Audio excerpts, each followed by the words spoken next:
only man that's got the same move with every club. I'm the only golfer with the feeling of greatness. I'm the only golfer living that's got the master move and the feeling of greatness. Hey, it's Todd. Welcome to the Feeling of Greatness podcast.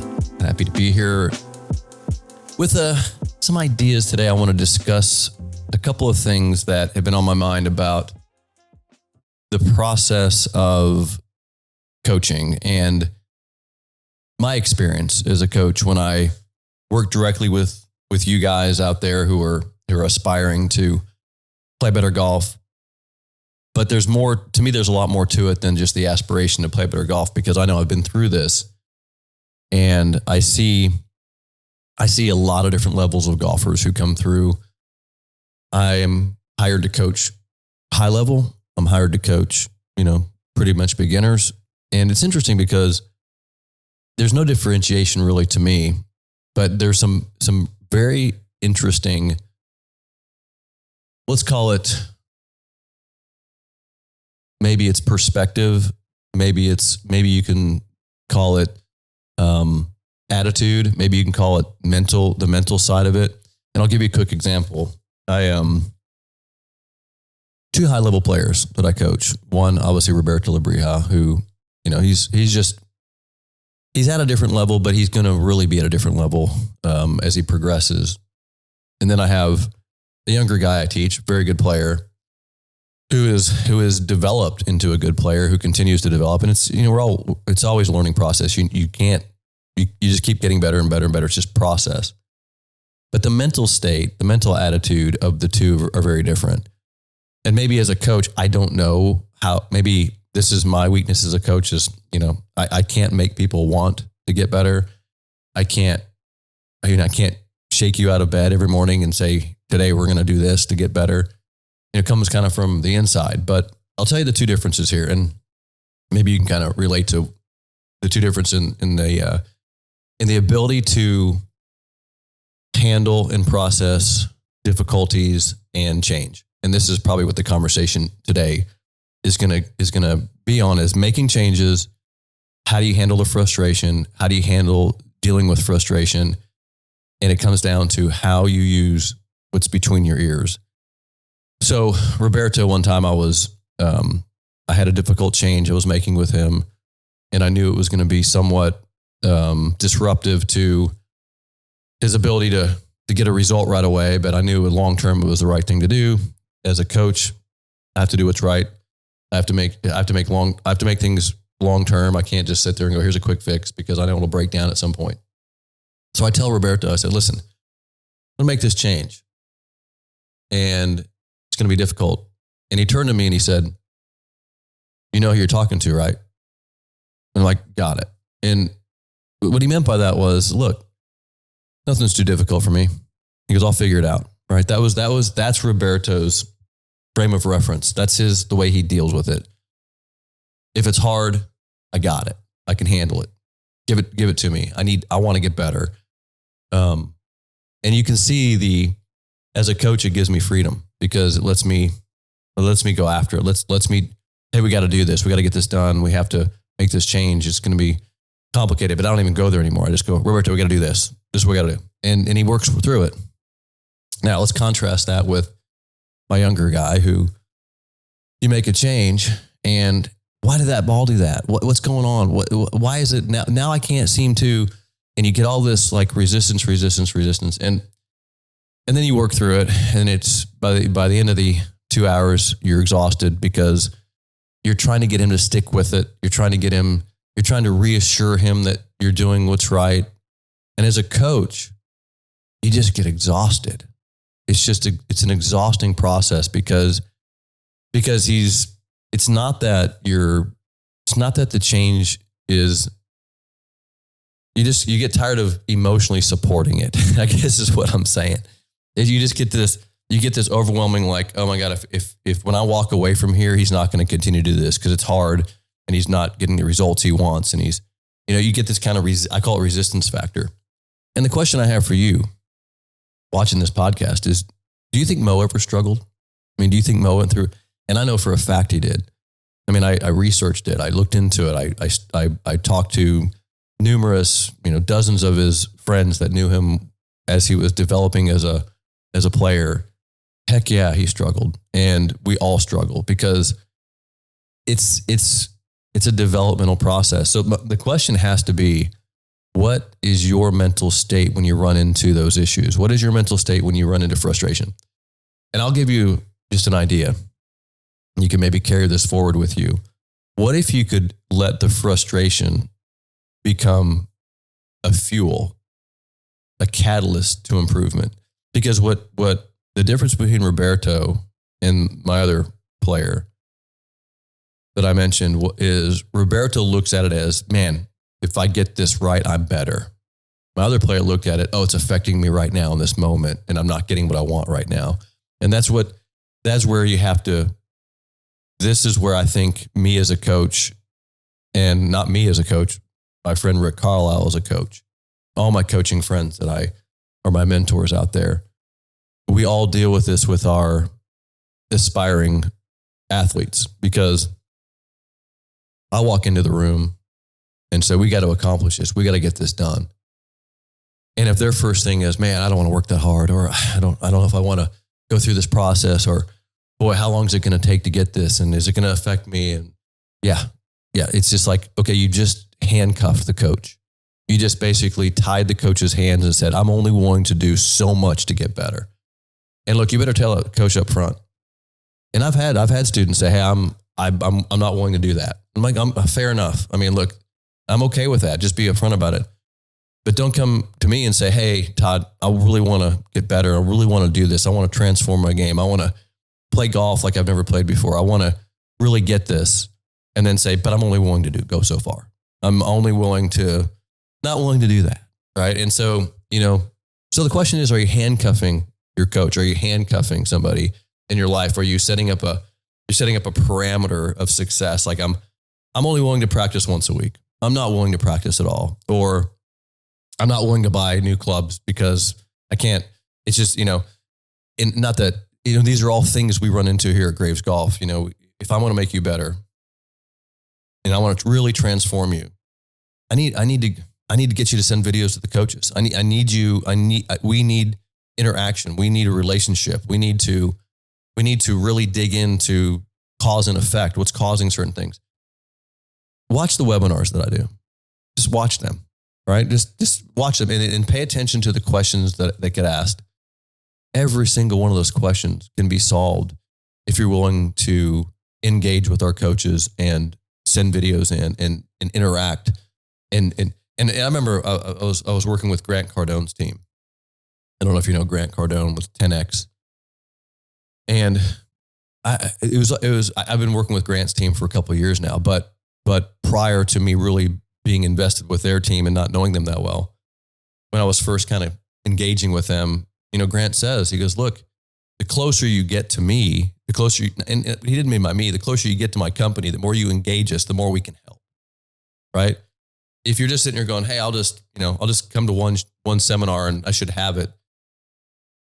It's hard to, there's a lot to that. So I have the same request of my students, is like, build a relationship with my company, build a relationship with us, engage us, work with our coaches. There's a lot to this. And if the more you do that, the more fun you'll have, the more we'll be able to help. We can't help if you're not engaging us. The more freedom we have as coaches to say, hey, we're not handcuffed anymore, right? I'm not handcuffed by you setting these parameters. Like, I'm only willing to do so much. Here's if I had to make a list of like the 5 most common questions I get asked, and this is whether it's I get an email or somebody calls me on the phone. It's, what, is there a coach in my area so I can work with a coach? Is there a coach in my area? And I'm like, okay, I can't have coaches everywhere in the world, right? It's just, from a business perspective, it's just not possible. Plus, if I did have coaches everywhere, I would not I don't know if I can give the quality of coaching that we do here with our relatively small team. But I always ask them, what is the difference between a coach being there with you for an hour or are you engaging my team here and letting us coach you remotely for a month or 2 months or 3 months or a year? You'll get so much more out of our engagement over the next 3 months of coaching. And here's why. Because there is a element of you taking responsibility. If I gave you a coaching task via email or via video or via video lesson or via Zoom lesson, I'm going to come back and hold you accountable to what we just discussed. And you've got to go do it yourself. Yes, I'm not there with you, or my coach is not there with you. But then you come back and you have had a totally different learning experience than if I just gave you a couple things to do when you're in front of me and then I left. And so then you forget about it and you're like, okay, I need another lesson 2 months later or 2 weeks later. And you got to understand that it's your investment in and how you approach this and how you want to go about this. I have seen transformations happen with our virtual coaching, with Single Point 30, with our coaching online, with our level 3, level 4. I have seen dramatic, amazing things. And it's that's why I love what I do. That's why I love this business, because if you're in Australia, if you're in the UK, if you live in San Francisco, I can coach you, right? We can coach you. And that's what we do. That's what we've built. We built our expertise around that. But you've got to be willing to take a video of your swing. You got to be willing to engage us. You got to be willing to take that little extra effort. And if you're saying right now, well, it's just so hard to take a video of your swing, that phone you're holding right in your hand right now does it, right? You don't need a camera anymore. You got a phone. It's just so simple to do anymore. That's why this whole online coaching thing is really going to be what transforms the way we are able to help you. Plus, we do live shows all the time. I engage my Single Point 30 group every single month, 4 times, sometimes 8 times a month, depending on how much time I have. I do Zoom sessions with you, you ask Q&A, and we engage. It's about how deep down the rabbit hole are you willing to go to engage us so we can get enough of a relationship with you to really help you. And that's what it comes down to. And look, I get it. There's a 20% rule, and it's just, you run into this, and you got to tell me where you fall, and you can do a kind of a self-assessment on this. Are you one of the 10 to 20% of people that will actually do it?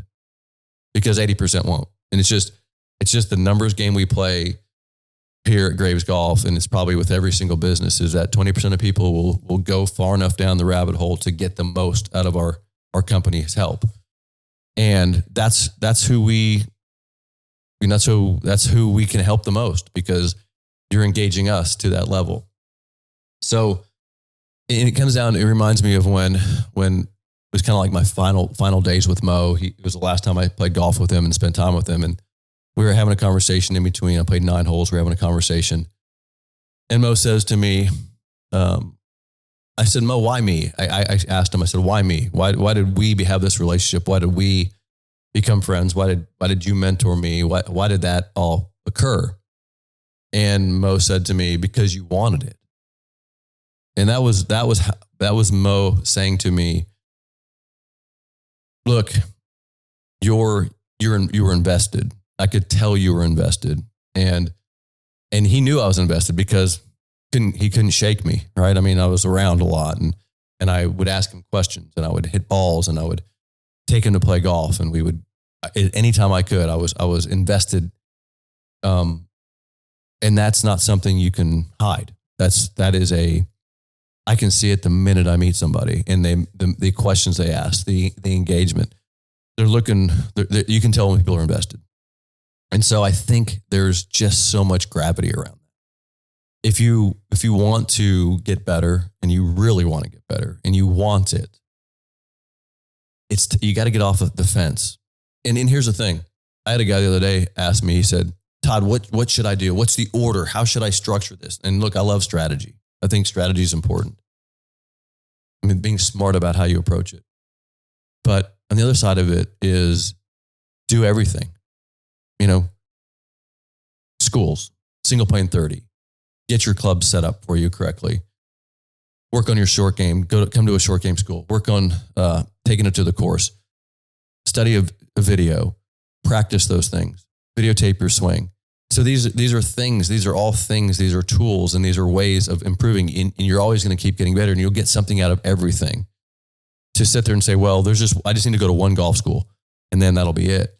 I think you're limiting yourself because I know it for a fact that there's a lot in a golf school. We cover the 7 principles of golf. We cover every single principle of your game.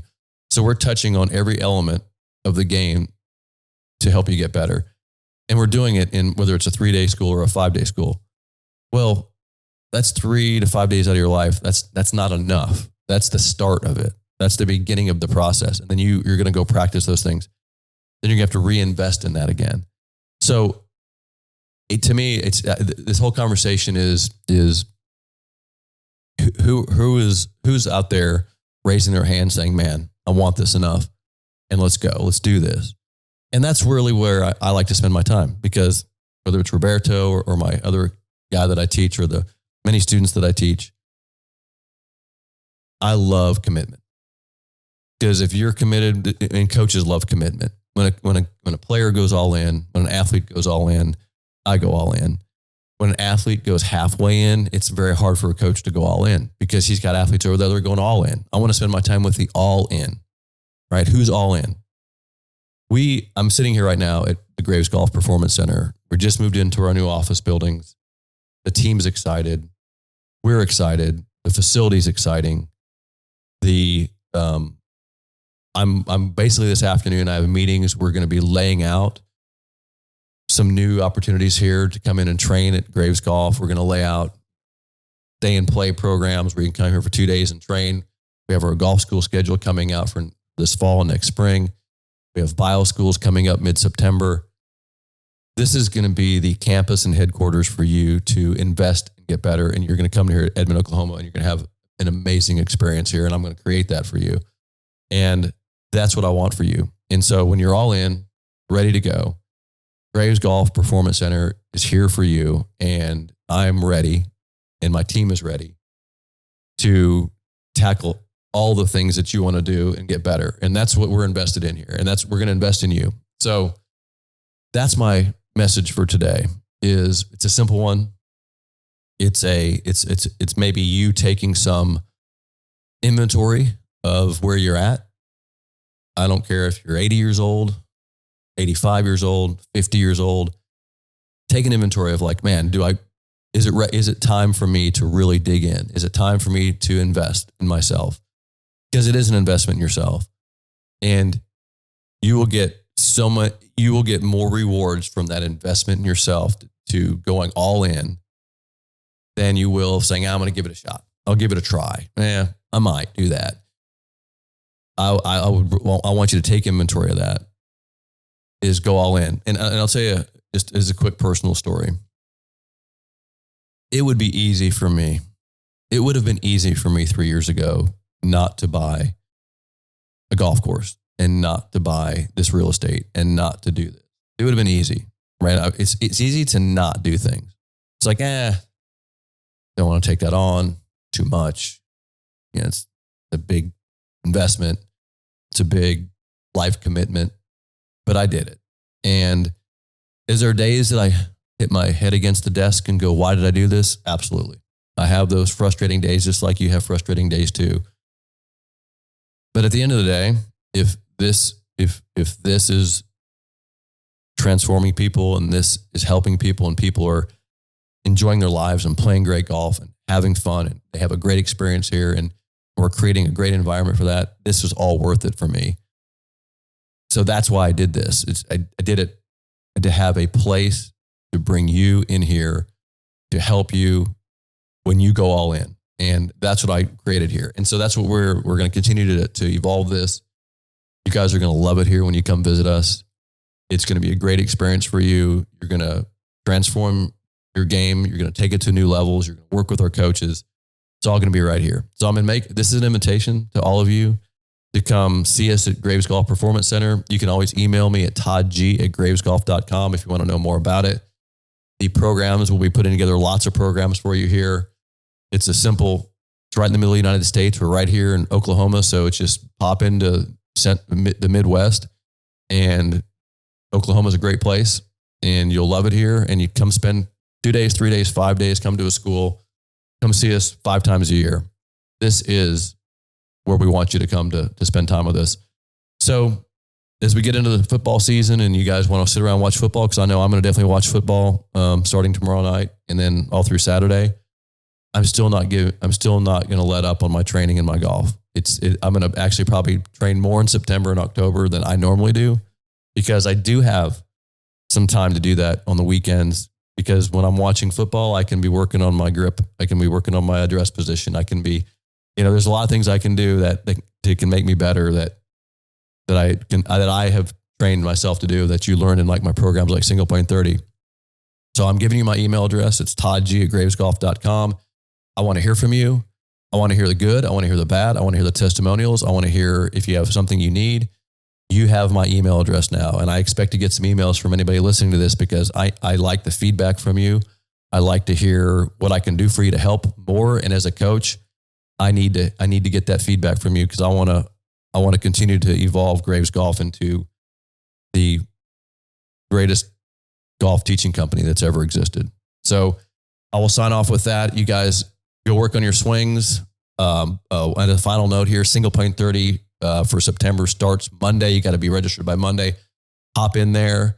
If you've already been in there before, you get discounts for that. Again, you can email if you need to, but you'll definitely, if it's gravesgolf.com/enroll to hop in the program. That's my program every month that I coach specifically. So you'll see me in there every single month. gravesgolf.com/enroll. I'll see you inside Single Point 30. Thanks for joining me.